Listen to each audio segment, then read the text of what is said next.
The Apollo University, University of Leicester, 35 lakhs fees for 3-year BTech CSE UK.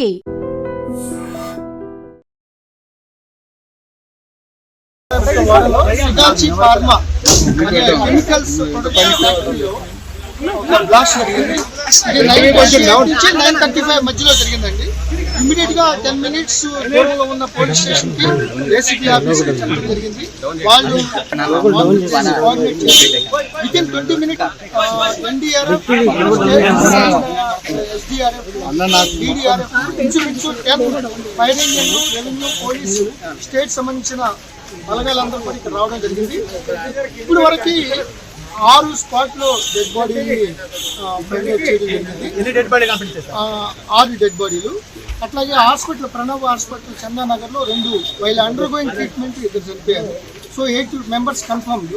So 26 members injured అయ్యారు. దాంట్లో కూడా 2-3 చాలా serious గా ఉన్నారు. సో వాళ్ళు ఇమీడియట్ గా మెడికల్ టీమ్ కానీ, అంబులెన్స్లు కానీ ప్రభుత్వ పరంగా ఇమీడియట్ గా వాళ్ళ మీద అన్ని జాగ్రత్తలు తీసుకుంటున్నారు. మొత్తం ఎంటైర్ అడ్మినిస్ట్రేషన్ ఇక్కడే ఉంది. యాక్చువల్గా 150 మంది చెప్తున్నారు, బట్ ఆ ఏరియాలో 90 మంది చెప్తున్నారు. బట్ ఇప్పుడు వరకు 8 డెడ్ బాడీస్, 26 మంది ఇంజర్డ్. ఇంకొక చిన్న బ్లాక్ ఏదైతే రియాక్టర్ దగ్గర ఉన్న ఆ ప్రెషర్ కి ఎయిర్ హ్యాండ్లింగ్ దాంట్లో ఏదైతే ప్రమాదం జరిగిందో దాని పక్కన ఇంకా దట్ ఫైరింగ్ ఇంకా అది నడుస్తుందాం అన్నమాట. ఇంకా అది సెగలు వస్తున్నాయి.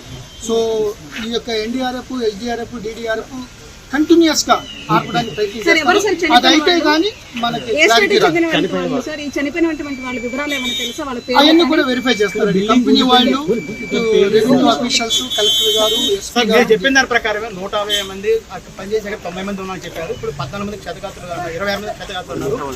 మిగతా వాళ్ళ పరిస్థితి ఎవరు కనపడలేదు. కొంతమంది ఈ యొక్క యాక్చువల్గా ఈ వైబ్రేషన్ కి ఈ ఏదైతే ఈ విస్ఫోటన జరిగినప్పుడు ఆల్మోస్ట్ పాసిమైలారం ఎంటర్ ఒక 5-6 kilometers వరకు ఈ వైబ్రేషన్.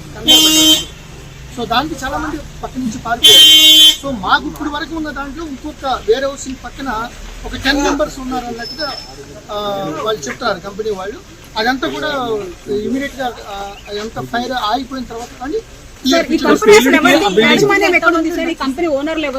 అవన్నీ కూడా మీరు పటాన్ చెరుకు సమీపంలో, అది కూడా ఒక పారిశ్రామిక వాళ్ళు కెమికల్ ఫ్యాక్టరీలో ఈ రోజు పొద్దున ఒక భారీ పేలుడైతే సంభవించింది. రియాక్టర్ పేలిపోవడంతో చాలా పెద్ద ఎత్తున, కెమికల్ ఫ్యాక్టరీ కూడా కావడంతో మంటలైతే పెద్ద ఎత్తున చెలరేగుతున్నాయి.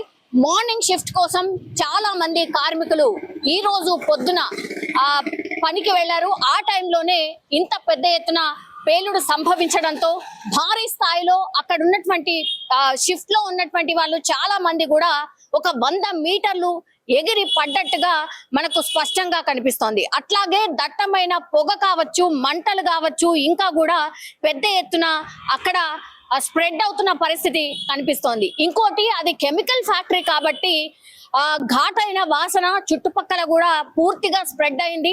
అండ్ ఈ రెస్క్యూ ఆపరేషన్ కోసం కూడా పెద్ద ఎత్తున ఇన్ఫర్మేషన్ రాగానే రెస్క్యూ ఆపరేషన్ కి సంబంధించి డిఆర్ఎఫ్ టీం కావచ్చు, ఫైర్ ఇంజన్లు కావచ్చు, పోలీస్ వ్యవస్థ కావచ్చు పెద్ద ఎత్తున చేరుకుని అక్కడ రెస్క్యూ ఆపరేషన్ చేయడానికి కూడా ప్రయత్నాలు అయితే జరుగుతున్నాయి.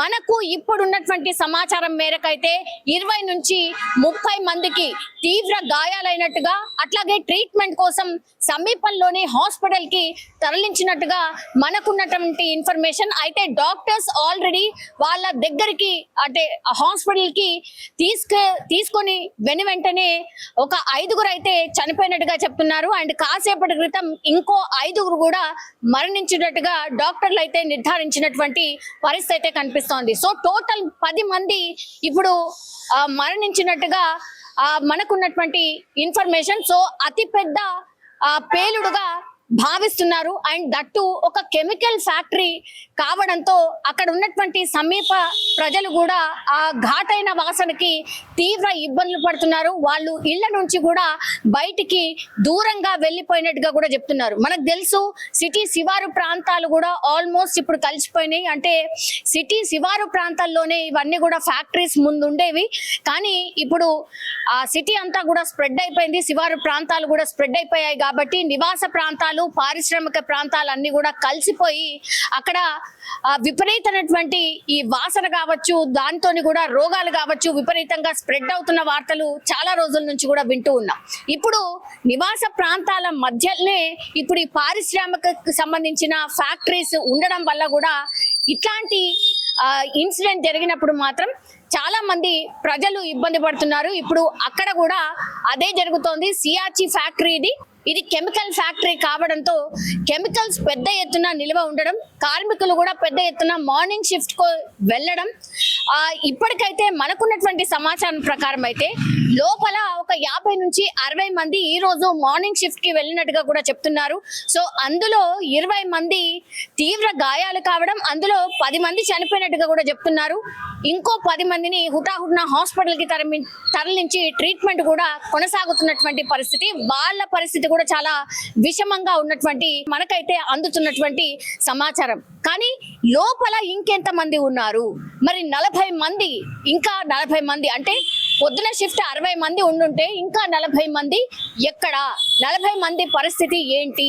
లోపల ఎవరైనా కార్మికులు ఉన్నారా అని లోపలికి వెళ్లే ప్రయత్నం చేస్తున్నప్పటికీ కూడా నేను ఇంతకు ముందు చెప్పినట్టుగా అది కెమికల్ ఫ్యాక్టరీ కావడంతో రెస్క్యూ ఆపరేషన్ కూడా చాలా ఆలస్యంగా జరుగుతోంది అని చెప్పొచ్చు. ఎందుకంటే పెద్ద ఎత్తున ఘాటైన వాసనలు, కెమికల్ ఫ్యాక్టరీ, కెమికల్స్ పెద్ద ఎత్తున స్ప్రెడ్ అవ్వడం, మంటల్లో మండిపోవడం, కళ్ళు మంటలు, అట్లాగే ఊపిరి తీసుకోవడం కూడా చాలా ఇబ్బందిగా మారినట్టు చెప్తున్నారు. అందుకని రెస్క్యూ ఆపరేషన్ కూడా చాలా స్లోగా జరుగుతోంది. లోపలికి వెళ్ళడానికి చాలా కష్టంగా ఉన్నటువంటి పరిస్థితి అయితే అక్కడ కనిపిస్తోంది.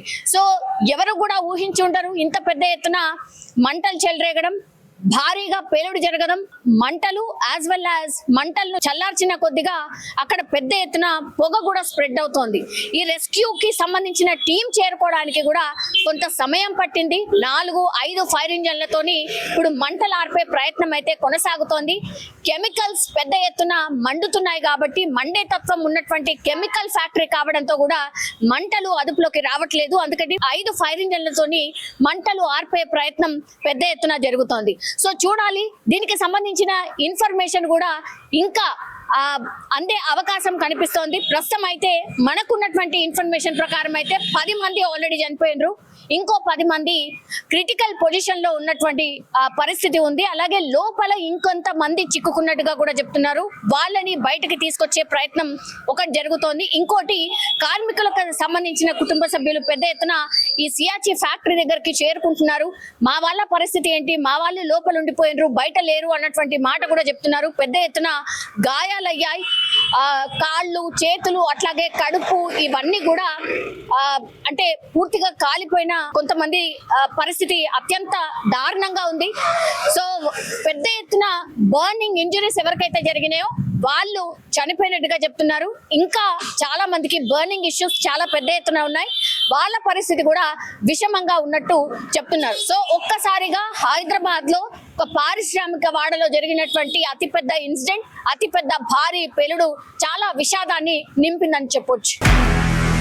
నిజంగా ప్రస్తుతం ఉన్నటువంటి సమాజం దేనికి ప్రయారిటీ ఇస్తుంది? ఆర్థిక సంబంధాల చుట్టూ మాత్రమే తిరుగుతోంది. మళ్ళీ ఎన్నికలంగానే చాలా విరక్తి కలుగుతున్నాం. మంచి అనిపిస్తుంది కదా, లేడీస్ కూడా ఛాలెంజింగ్ జాబ్స్ చేసినప్పుడు చాలా బాగుంటది. ట్రాఫిక్ అసిస్టెంట్స్ గా నియమించిన ట్రాన్స్జెండర్స్ అందరితో సాల్యూట్ చేయించుకుంటున్నారు. ఫుడ్ డెలివరీ ఇవ్వటానికి వెళ్ళినటువంటి డెలివరీ బాయ్ అనిల్ పై కళ్ళ ముందు